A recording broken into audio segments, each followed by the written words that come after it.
afternoon. I have 3 o'clock. Thank you all for being here with us today. Excited to introduce a few new faces in the room, so we're looking forward to that. We are missing a few faces as well. I want to make sure you knew that Amy's on vacation this week.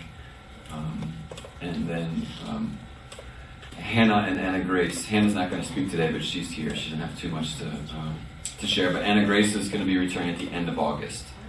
So that's good. She's doing really well. She's looking forward to coming back. But we'll have Judy start us off with prayer because David's also missing this week as well. So, and be patient here. Judy's got a bum foot here. Thank you, Ryan, for telling everybody. Any other secrets y'all want to know? Let's go to the Lord in prayer. Our Heavenly Father, we gather today with grateful hearts, thankful for the gift of life, the friendships we share, and the many blessings you have given us through the years. Thank you for bringing us together in this place of community, care, and encouragement. As we begin this meeting, grant us wisdom in our conversations, kindness in our words, and patience in our listening. Help us support one another with compassion and respect, celebrating each person's unique experiences and the value that each one brings. Bless all that live here and all that work here at Rolling Green Village. Strengthen those who may be facing illnesses, loneliness, or uncertainty, and fill every heart with hope, comfort, and peace. May your presence be with us today, guiding our thoughts and discussions so that they may reflect integrity and compassion. As we go from this meeting, may we leave encouraged, uplifted, and mindful of the many reasons that we have to give thanks. We ask all of these things in the holy name of your Son. Amen.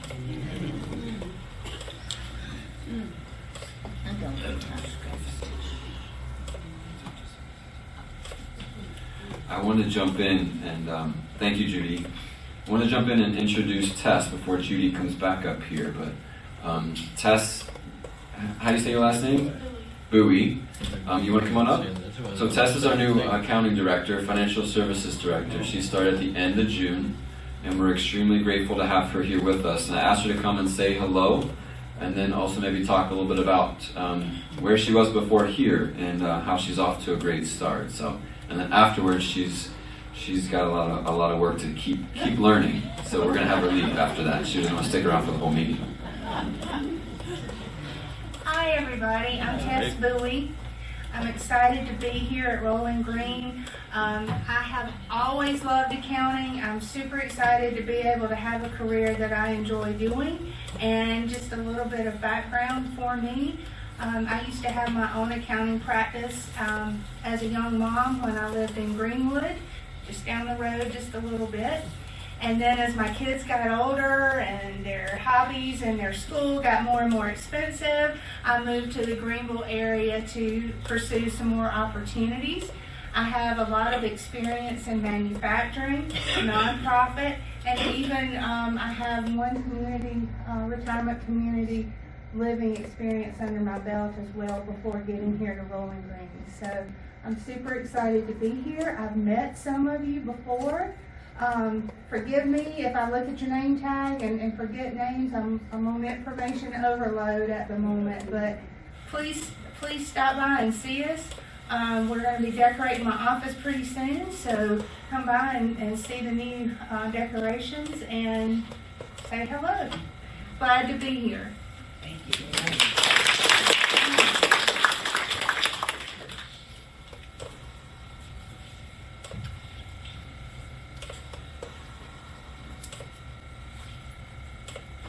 Good afternoon again.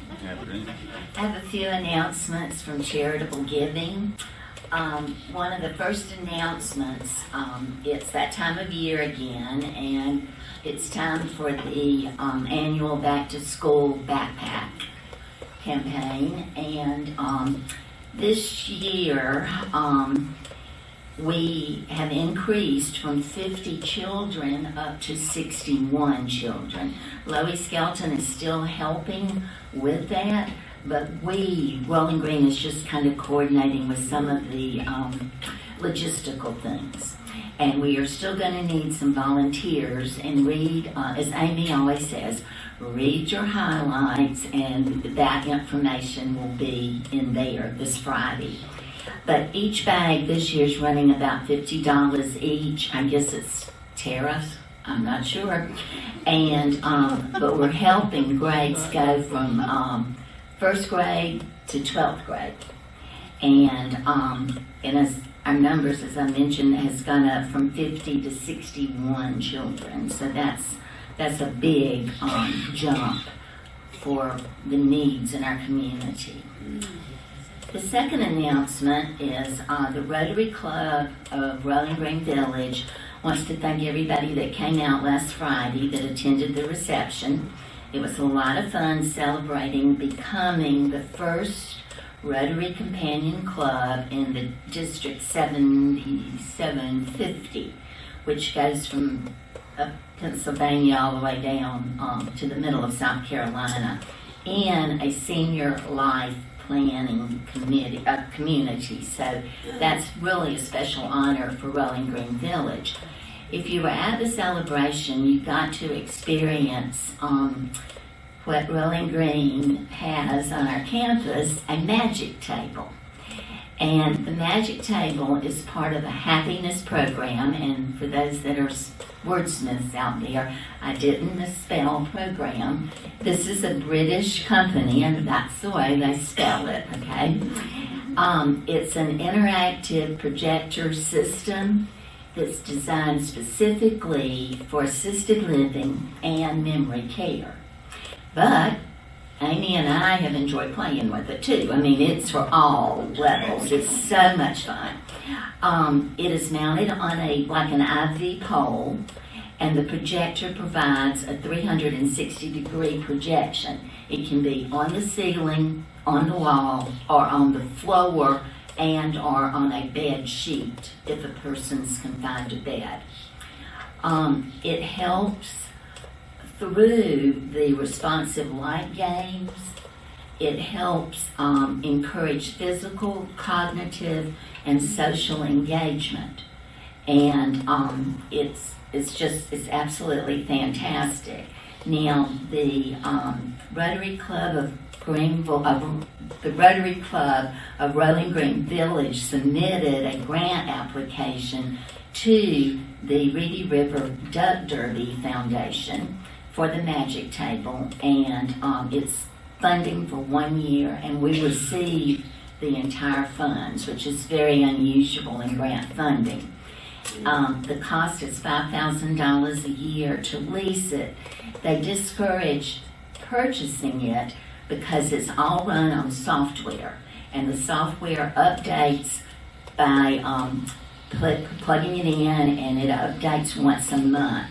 And it actually will send you holiday activities, like for Halloween and fall, and then for Christmas. So it's really a unique piece of equipment, and it has been used already down in the licensed area with some of our bed-bound patients, residents that are down there, and it's such a calming effect. It can light up a whole room with bubbles or leaves or flowers, as well as someone was down there and could not get out of bed, and they were totally flat in their bed, and they were asked, what is your favorite vacation spot? And they said, well, I'd love to go to the beach. So this machine was brought in, and on the ceiling where he could see without any effort, they played the ocean waves crashing and coming up. So this is an exciting thing for Rolling Green Village, and we actually have just been notified. This picture shows how it shows on the ceiling, if you can't quite tell what that is, and but it can be used for group activities too. So it really does a lot to get people out of their rooms. So that's announcement number 2. Number 3 is we at Rolling Green Village are excited to announce a third opportunity for residents and staff to give. And this new fund is called a staff hardship fund. We've never had that on campus, and it will be used similar to the Residents Assistance Fund. It will be managed by a committee. It will be offered to staff members that are going through some very significant financial issues. It's not for typical power bills or oil changes or anything like that. It's a really focused area. And unfortunately, over the last year, we've had several that needed some extra help. And the leadership here believes that it is a plus to help keep the great staff that we already have working in all of our areas. So if you have questions, if you have a check, book, or whatever, you can just come to see me, okay? Anybody have a question? Thank you. And by the way, I broke my foot jumping from one jet ski to another.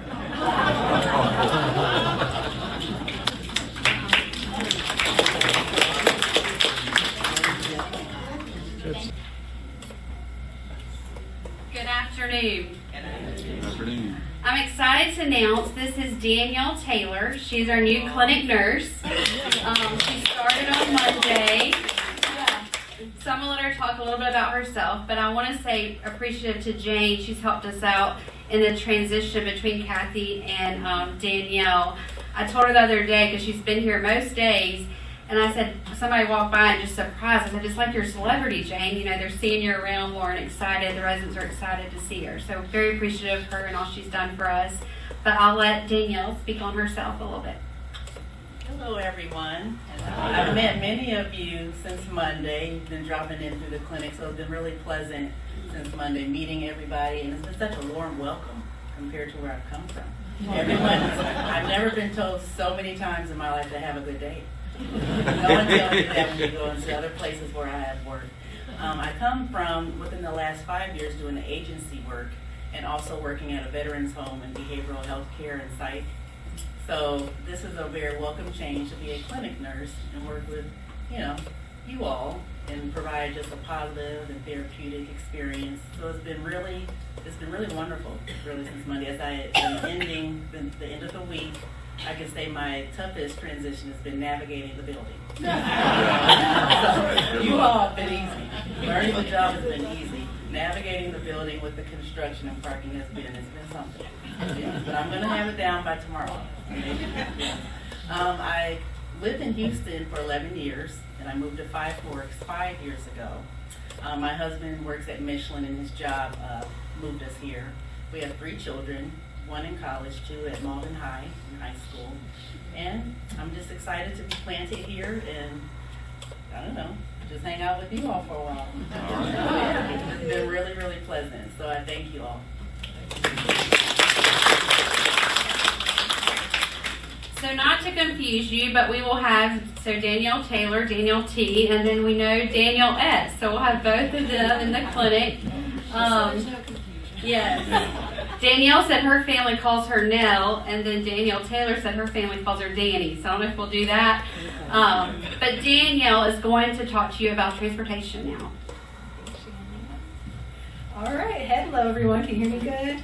Yeah. All right. For those of you who don't know me, I'm Danielle Salvaggi. I've worked at Rolling Green for 8.5 years. Started when I was in high school, doing a bunch of different roles. But I've had the privilege of being your all's medical transport supervisor for the past 2 years. And just wanted to take probably about 10 minutes just to kind of give you an overview of our transport services, review the progress we've made these past couple years, as well as answer any questions you all might have, okay?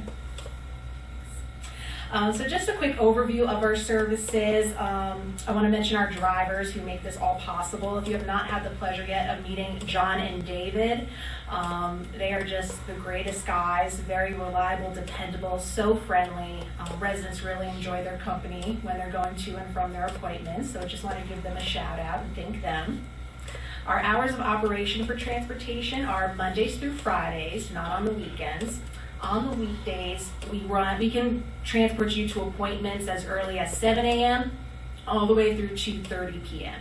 And we ask that appointments aren't made later than 2:30 p.m. That way we can ensure that our drivers get back to Rolling Green campus at a reasonable time, since we do tend to start our days pretty early. Also keep in mind that if you do have appointments prior to 7 a.m., for example, we've had residents that need to get to the hospitals for early morning procedures, or if you need to get to the GSP airport at like 5:30 a.m. or something for those early flights, oh yeah, we are happy to do those. So never hesitate to reach out to me about those if something comes up. We currently have 3 Rolling Green Village vehicles that we use for medical transport. 2 of them are fairly new vehicles. They're Honda CR-Vs. We also have a Toyota Sienna, which has been converted to an ADA van, also known as a wheelchair scooter accessible van. So that's been really helpful, not only to some of our independent living folks, but residents in our higher levels of care as well. Our current rates for standard transport is going to be $40 round trip, and that is just for this year, 2026, and that's just standard transport with our Honda CR-Vs. If you require wheelchair or scooter transport, it's going to be increased to $90 round trip. And just keep in mind that we do have an upcharge of $10 if you put in a transport request less than 48 hours before your actual appointment. We just put this in place to encourage residents to get their appointments to us as soon as possible, because sometimes it can be a little difficult to squeeze folks in last minute. So just to keep that in mind. Now we know the cost of these trips can accrue to quite a bit, especially if you're frequent flyers with us.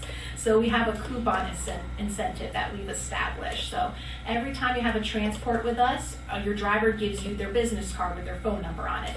That card acts as a coupon. If you collect 5 of those coupons, turn them into your driver, and your 6th trip with us is free.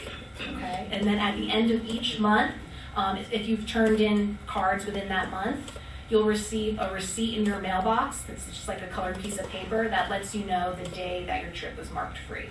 Okay.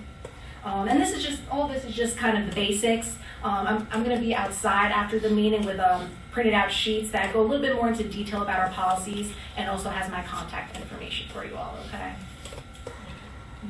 Okay, perfect. So things are looking up in our transport department. As you can tell by this chart, I don't know if it shows big enough here, but this chart represents the number of transports that we've done from the beginning of 2023 through this past June of 2026. That green line represents when I started working with y'all in transport in June of 2024, and we're so happy to see that we've made significant strides in the number of transports. Right now, on average, we do about 149 transports each month. That's amongst me and my 2 drivers. I think the highest month we've ever did was 178. I don't know how we did that, but it happened. And we're just really proud of these numbers. Since 2023, we've had a 73% increase in number of transports, so very proud of our team for that. And how, might you ask, do we get such a high increase over the years? There's a couple reasons. One is that when I did start coming on as medical transport supervisor, I took a lot of the driving on myself in addition to our drivers. That's just because I love being out in the car with y'all, driving around. It's a fun time, and it allows us to accommodate as many transport requests as possible. Also, it does take a lot of strategic planning to ensure we can fit as many people as possible, which is why sometimes we'll carpool folks, so you all might know that. So if someone has an appointment or that's in a similar area or a similar time as someone else, we'll all ride there together, and that's also helped increase our numbers. And lastly, you all have helped increase our numbers, especially by word of mouth. It was brought to my attention when I first came on that a lot of residents didn't even know that we had transportation services here at Rolling Green. So I think over the past 2 years, word's gotten out, and a lot of people have reached out to me saying, hey, so-and-so mentioned you might be able to help me. So thank you all who have used us and spread the good word of our services. Just wanted to speak briefly on decline transports. This hits home for me because we never like to tell residents, no, we can't help you. Sometimes, as much as we would like to, there are times where our schedule gets a little bit too busy. Sometimes your appointment may not line up timing or location with the other appointments that we already have scheduled, or some days you might just be down a driver, which enables us to have to decline your transport request. But despite that, we're fairly happy with our declination rate, which right now is about 7.6, and it's depicted in these graphs here from 2025 and 2026. The blue bars represent the amount of transports that we do each month. The little green ones are the number of transports we've had to decline for residents.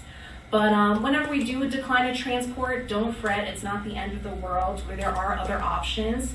I recommend that residents, if possible, try to reschedule their appointment to another time or date that we might be available.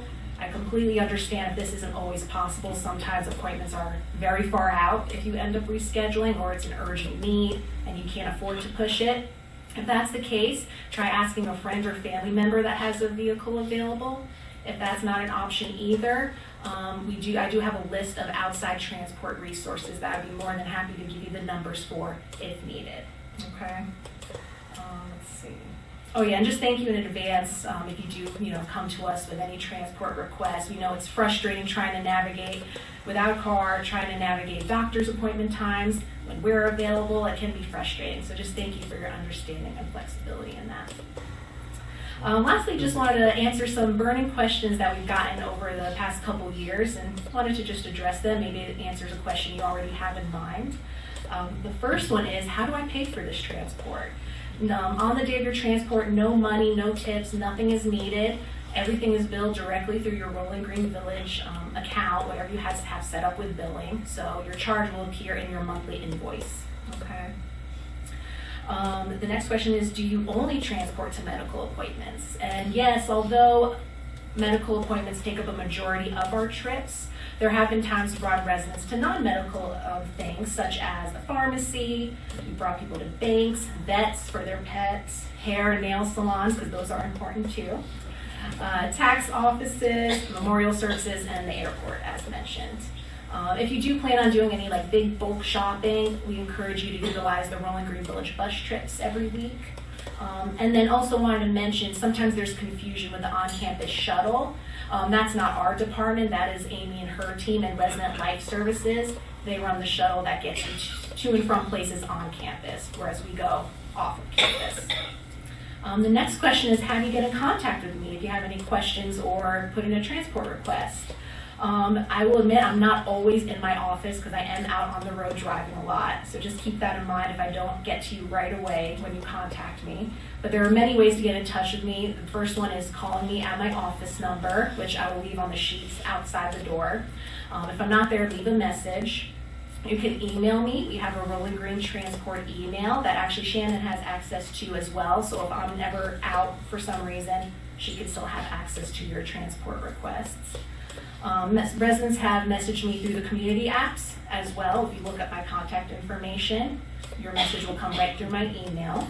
Or you can even stop by my office. My office is currently right across from the Independent Living Clinic. And again, if I'm not there, you're more than welcome to leave me a note. In the next coming months, I'm thinking about even putting a little mailbox in front of my office. That way, if you do miss me, you can write a little note or write your appointment details. And I will say I'm very diligent and proud to say that I do get back to people the same day, more often than not. I won't say always, more often than not. So because I know how important it is these appointments are, so I will be sure to get back to you, even if it's a little bit later in the day, okay? Next question is, how far in advance do I need to give you my appointment details? And my answer to that is as soon as possible.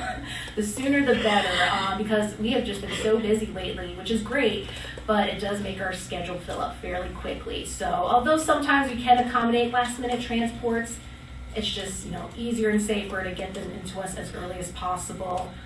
Some residents, as soon as they finish an appointment, they give me the card for their next appointment months away.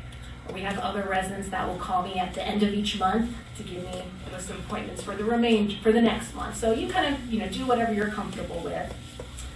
And lastly, what will we do when the expansion happens? I know this is a question for a lot of departments, for a lot of departments probably.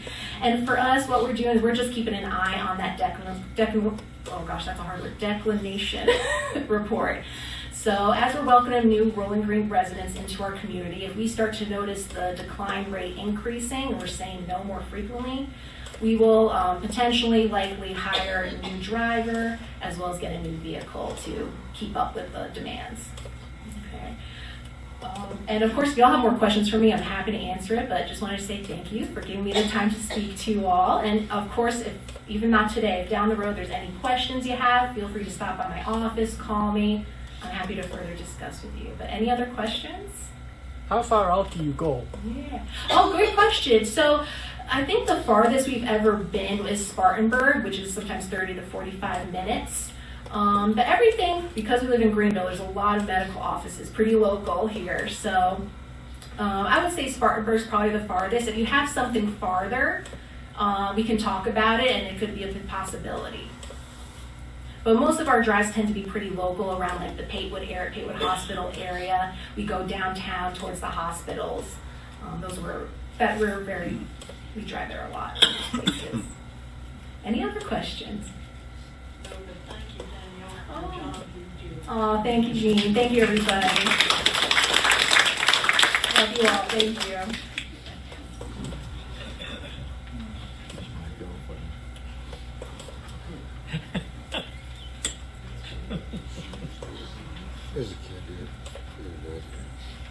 All right, so hopefully that was not too bad, informative-wise. I think it was good to fill you in on some of the things that we're doing and remind you. We don't want to use it as we're trying to sell you the transportation, but we wanted to remind you that it's there. And I think Danielle and her team are doing a great job. I've even seen Shannon driving to take people to appointments, and even Shannon accompanying them within the appointments. So we really do try to do a lot to make it work for you. And we will continue to closely keep an eye on the trips and our needs. If we do need to add another car, we certainly will. We've added the 2 CRVs in the last couple of years. We got rid of a Subaru that was kind of on its last leg and given some problems. So we're happy to get another one and then add some additional staff if we feel like it's needed. So just really appreciate Danielle's commitment and the work that she does. I don't know if folks know, but she was a high school hire that we had over at J.L. Mann High School. So we had a job fair that we went over to, and she responded back to us, and I believe this is the only place she's ever worked, right? Yeah. So she doesn't want to leave us, which is great. And she's done a lot of different things at our campus, and we're excited about continuing to provide opportunities for her to grow, because she's pretty special. Bruce Vogelsberg, she started off in food and beverage. He came to me and said, this person we got to find a spot for. She's really, really sharp. So we figured out a way, and she worked within sales, did a little bit of social, interviewed for social, but ended up working in sales for a little bit. And I know Shannon really appreciates her on the team downstairs. So thank you, Danielle. We appreciate you. All right. Let's see. I did want to talk a little bit about the staff hardship that Judy was discussing. We had, I think folks remember, last year was a really tough year for us. We had 4 current working staff members that passed away in the year of 2025. 4 staff members. We've never had that before. So this staff hardship fund, which Judy is helping to get off the ground, which hopefully in the next month or so will be a reality, is really going to be a great way we can help them out. Maybe $500 or $1,000 to help cover some funeral expenses, something like that is what we're envisioning. There's going to be structure. There's going to be a committee. There's going to be an application. There's going to be a way that we can give back to the people that work here.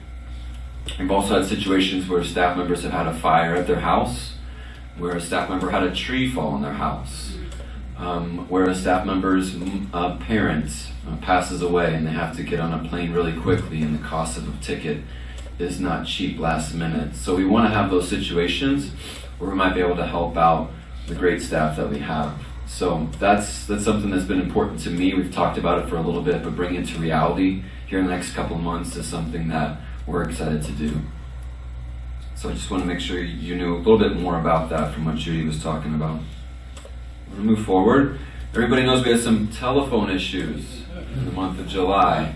2.5 telephone issues. We almost had one today. I don't know what that's about, but the first telephone issue happened on, I think it was like a Friday afternoon. This is a picture of the vault that is out front on Garlington. So that's the front entrance with the front. There's the fencing that's near there, and then that shows you this vault which goes down underground a couple of feet. And it is a full metal enclosure with a door, with a lock. We don't have any access to this at all. Not RGV, but Segra and AT&T are the equipment providers that help keep up with that. So the phones went out, we put in a work ticket, a work order, and then we don't have an account rep, so you just wait to hear back from them. Again, the phones are out and we don't have anybody else other than saying, you know, we've received your request. So Friday happens, Saturday happens, Sunday happens, still out, Monday we're still out, and we finally were able to secure someone to come out on Tuesday. I was really hopeful for Monday. And when folks call in, you could hear this like that old school kind of, so you couldn't even leave a voicemail, you couldn't hear anything. So it sounded like the lines were cut. I wanted folks to know it was not us this time, it was not construction, but it was within this vault. So if you can go to the next picture, there was significant water at the bottom of this vault.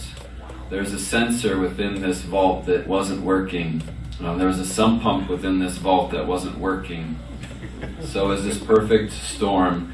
We don't know exactly how the water got in, but it fried up a lot of technology in there, those circuit boards, and that's what caused that outage. So just unfortunate. We are trying to think through, I know that Lindsay's been on a team, and I know Skip's been a little bit of it. We're trying to make a transition away from copper telephone lines to voice over internet, VoIP, they call it VoIP. We're trying to make that shift. We're getting pretty close, and that could potentially help us in situations like this in the future. But I did just want you all to be aware it wasn't us this time. We did have another repair that needed to happen here within the last couple of days. It was only out for a few hours, but that was another thing. Like, come on now, how does that happen twice within a month? But I think the pictures say a lot, so I just want to make sure folks knew.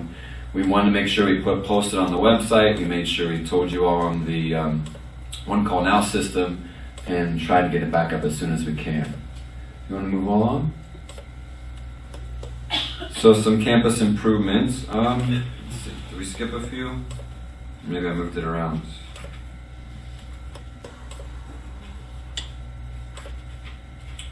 Sorry. Yeah. Is that what you got? Okay, we'll come back to it.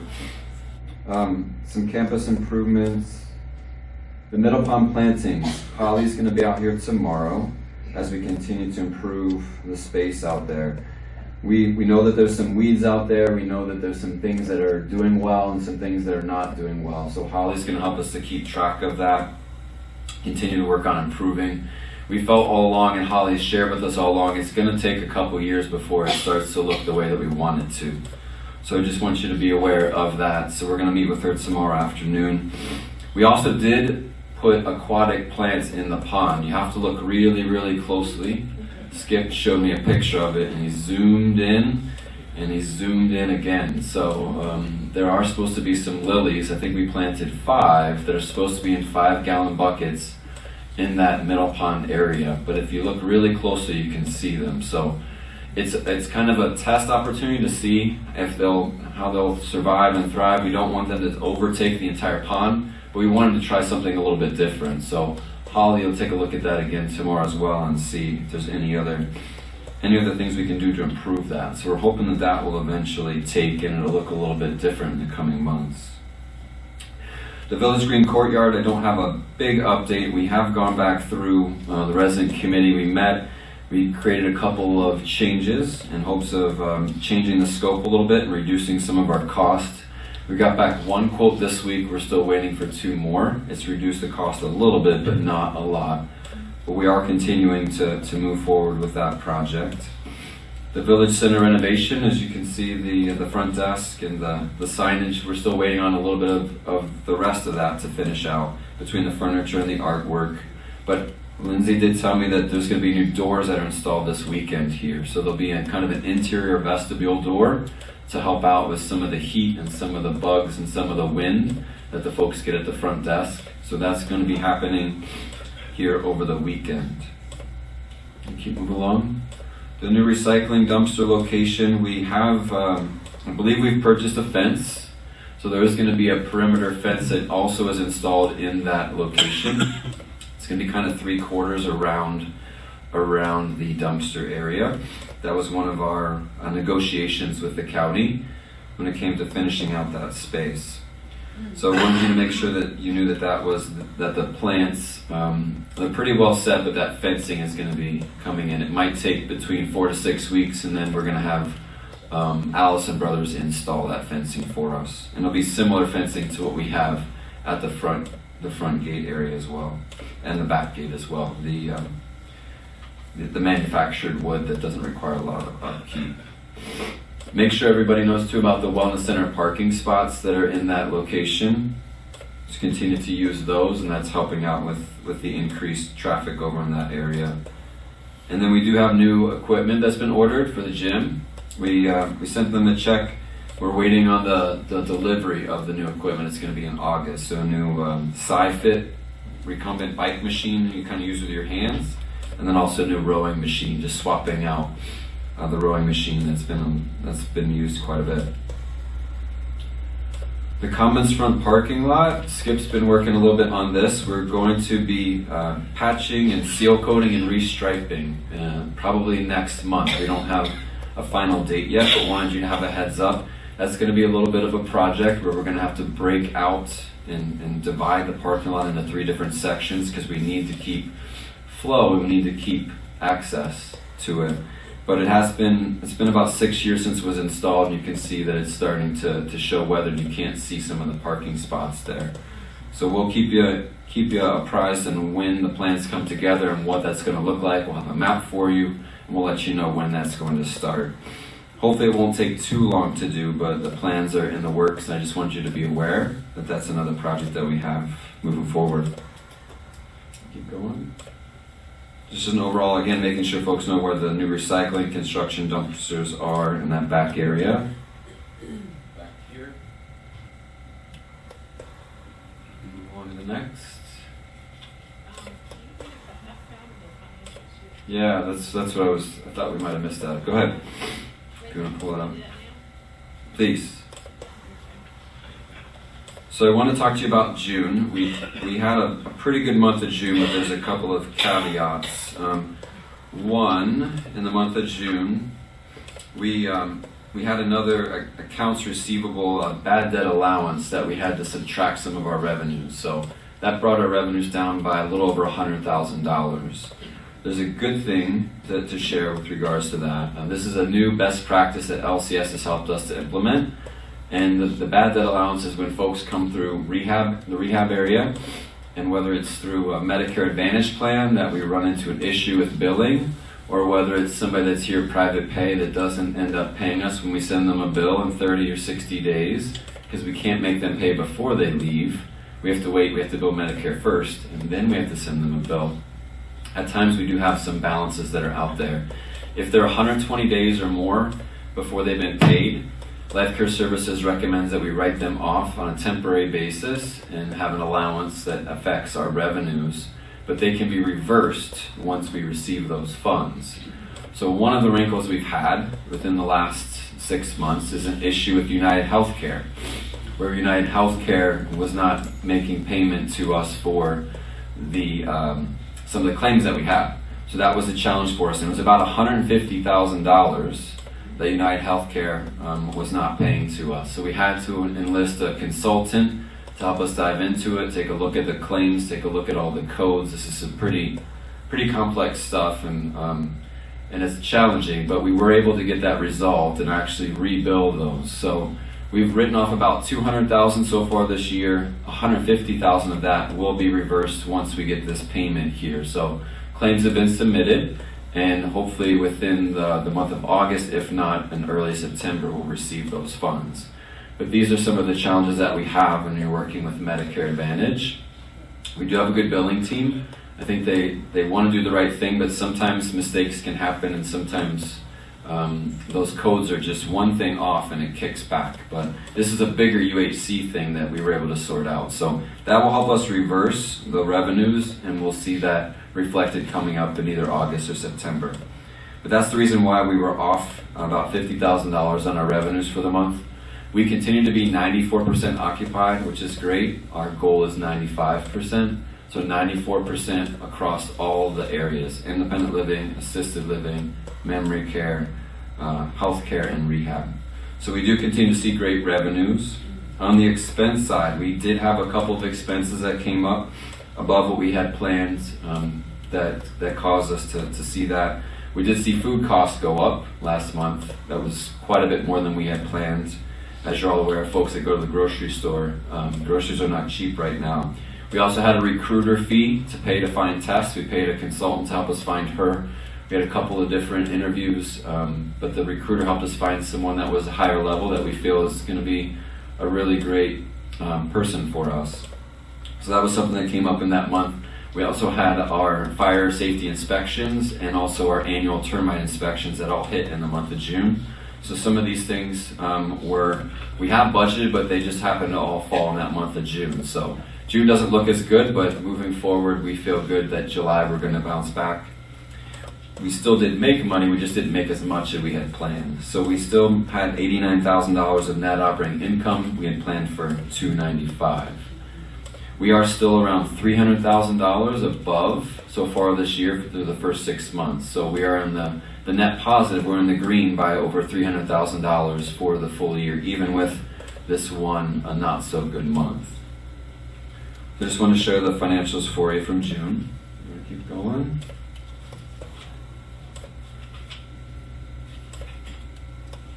Yeah, keep going, yep. We're going to talk a little bit about phase 2. Again, wanted to thank you all for living through the noise and the dust and the disruptions that continues. I did hear from Nick Dalton that possibly in October they're going to be finishing up with all the earth moving, so that'll be a good thing. Hopefully less of the big equipment, and there'll be different types of disruptions. But they're slating by October is when a lot of that work by the Strange Brothers should be coming to an end.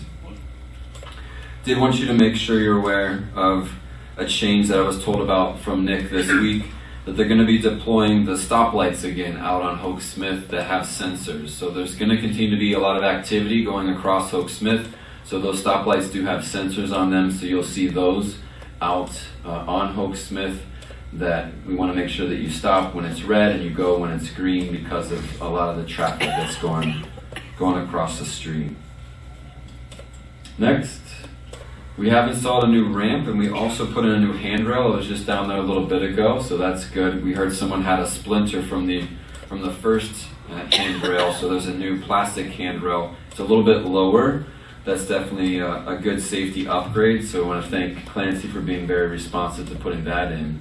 But that has been sorted out, and the handrail is a good upgrade. And then I want to make sure you're all aware I sent out a letter, but there's continued work on the foundations for the carriage homes. This will mainly impact folks in the F building across the street, the 2 carriage homes.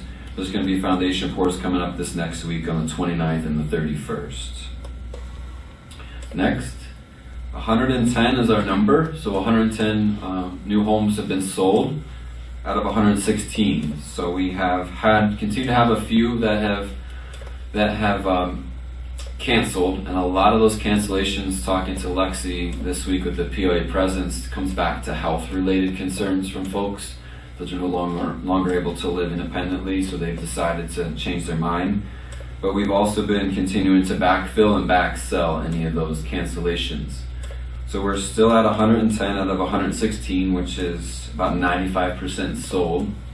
100% of the apartments, and there's 2 open cottages right now. Dorothy, I think folks know Dorothy, she sold 3 phase 2 units last week alone, which is great. We could not have 3 in maybe a month. So I was teasing that she could take the rest of the month off. She had a great week.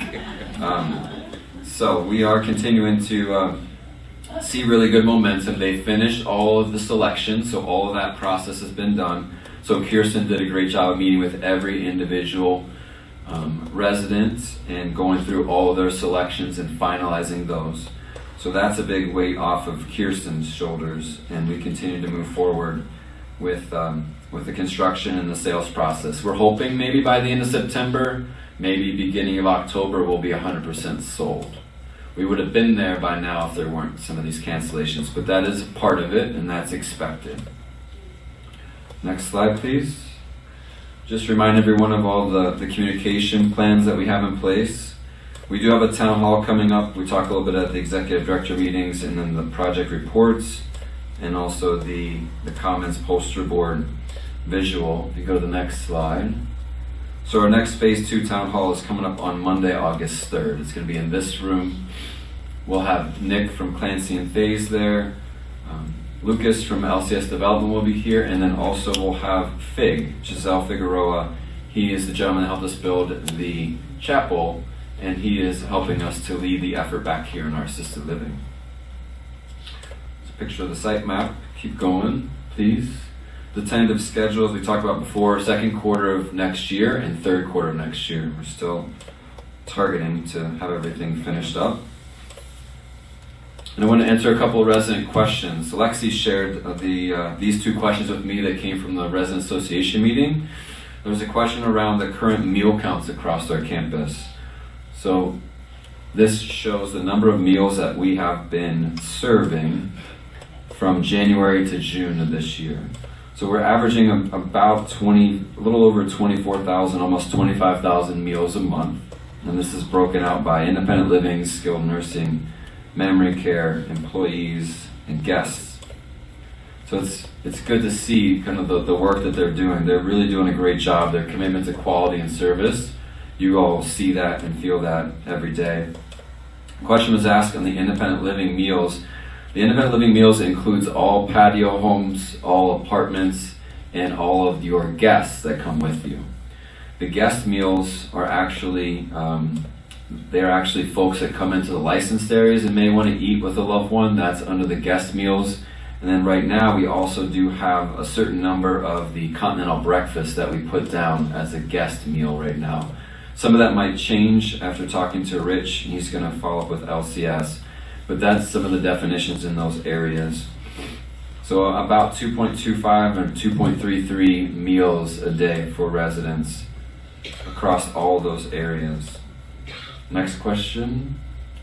The RGB Chorale concert had Blue Ridge D overflowing. What are our thoughts on expanding this space to accommodate more residents? I did come to the chorale concert. I was not able to get a seat because it was overflowing.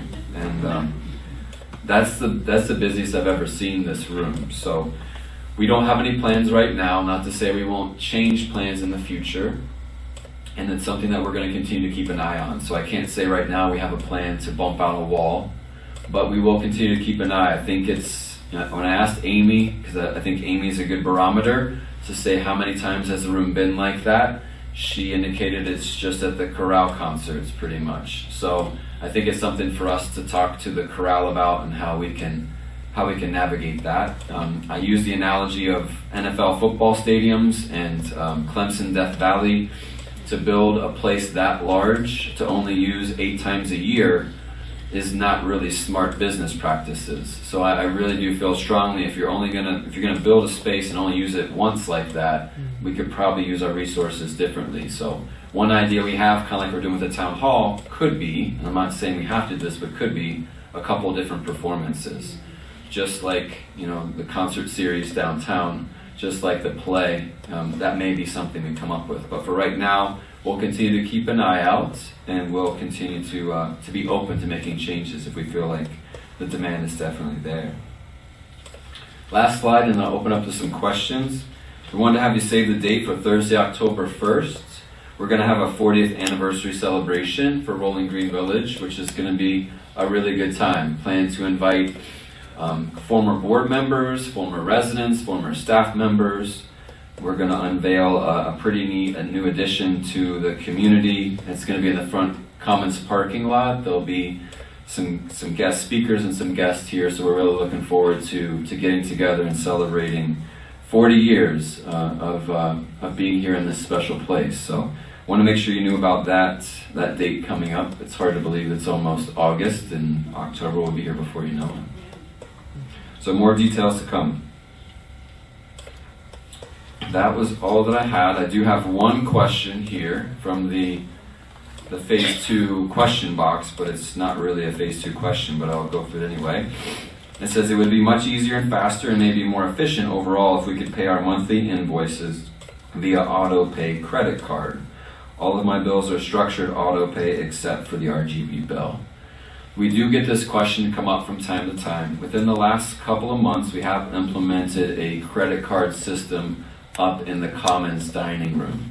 So if there is a person that comes in, let's say a Phase 2 depositor, and they're gonna eat with somebody, we can actually use their credit card to pay for their meal because they don't have an account yet for us to put on. So we have started to use the credit card system, and I think it's only used a handful of times a month, but we're open to looking at that and exploring it within our current billing system. So we're not quite there yet, but in the last few months, that's the first time we've ever been able to accept credit card for payment for something here. We still do prefer to use the monthly accounts because it makes it a little bit cleaner as far as transactions, but we are open to looking at it, and you're not alone with this question here. We also did hear from a couple residents that they didn't get their monthly invoice, so if you have that happen, please let us know. We can email it to you, but there's been a couple people within the last week that have said, I didn't get my invoice in the mail. So if you do have that happen, let us know. We're not doing that on purpose. There could be some things with the U.S. Postal Service. But let us know. We can follow back up and get you another copy. Who has the first question? Who do we call? Questions? Who do we call? Who do we call to get that information? Not To- getting the statement. If you not get your statement, I think you can call the main number and talk to them there, and then it would be referred to the accounting team. So Tess is the new accounting director, or it would go to Janice, Raquel, or Wanda on the team. But one of those folks could answer that for you. They can pull up the software and they could download a copy, either email it to you or have it printed for you to come and pick up. That's a good question. Thank you, Francis. What was the next question? Can we install an ATM machine?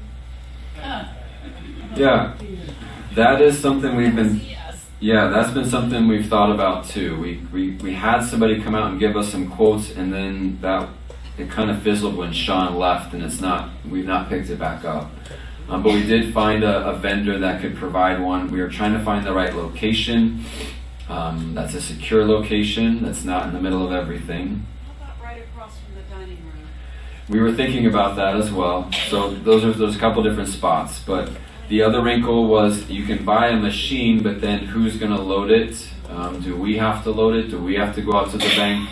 We do have to go to the bank now, so it might help us to use that as a secure place for some cash to be kept and for residents to be able to access if they needed it.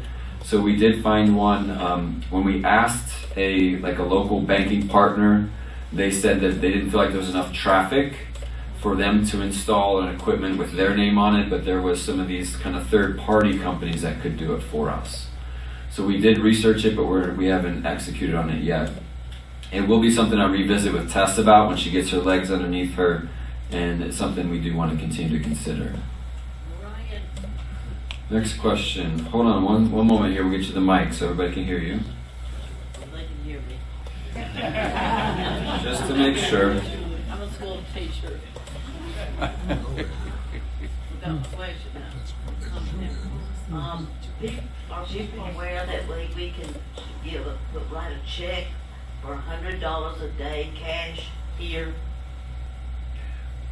Are people aware that we can write a check for cash? That's where we do we do keep some petty cash here. And if we have to, we will run out to the bank. Our operating accounts are with Truist, so they would run up the street off of Feaster straight across Woodruff Road to go to Truist if we need to. But yes, there are abilities that folks can get some cash from us. We don't keep a lot of it here. We've reduced the amount that we keep over the years. But that's where we felt like the ATM, if we kept up with it, we could then access that versus us having to go up the street. but it does just create some nuance and some wrinkles that we haven't implemented yet. But yes, we can, if you do have a check, we can cash it for you. Who has the next question? I don't have a question, Ryan. Lucky you. I have an announcement, however. You have enough? Well, let's get you the mic here. Hold on, Terry. I don't need the mic. Those of you who are scheduled to go to the Furman concert this evening, I called them this afternoon. They have moved it inside to McAllister, so you will not have to bring the chair with you. And those of you who weren't going to go because you thought you were going to be sitting in the rain or in the heat, now can go because you will be in McAllister, which is plenty cool, so bring a sweater along. Do we have a bus that's going tonight? 2 buses. 2 buses, wow, so make sure you get a spot. I saw a pretty good group going out last night to a restaurant. There was 2 buses as well, so that was good to see. You have a good time? Yeah? Fork and plow, is that right? Yeah. Who has another question? Come over here.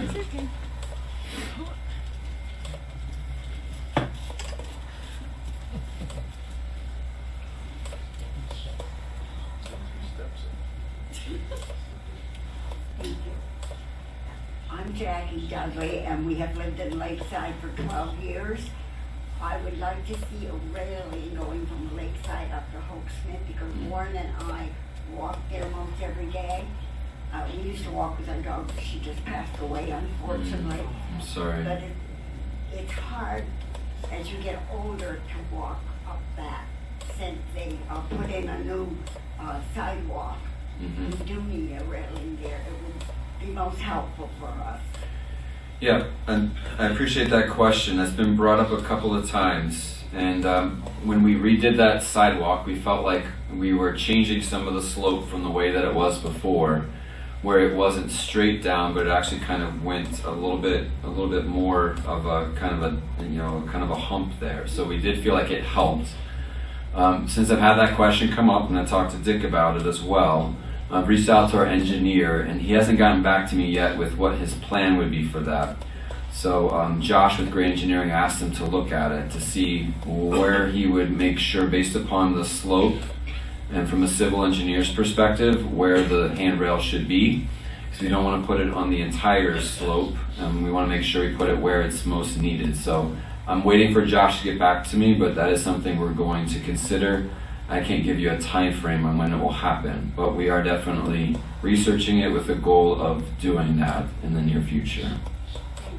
You're welcome. Other questions? Done. It's 3:57. Any other questions? I did want to highlight, again, the great work that our transport team is doing, and amazing work that we appreciate Danielle for her sticking around. Also excited about Danielle T joining the team. I know that Shannon really needs that help as we have a growing number of residents that are here, and she's really excited about Danielle T. We really miss Kathy, her leaving us, going back home to San Antonio. So, but the resident services team, they really do a great job down there. So, again, if you want to stop to see Danielle, you're welcome to. If anybody have any other questions, I'm happy to answer them one-on-one up here. But thank you all for your time. Thanks for coming today. Have a good weekend.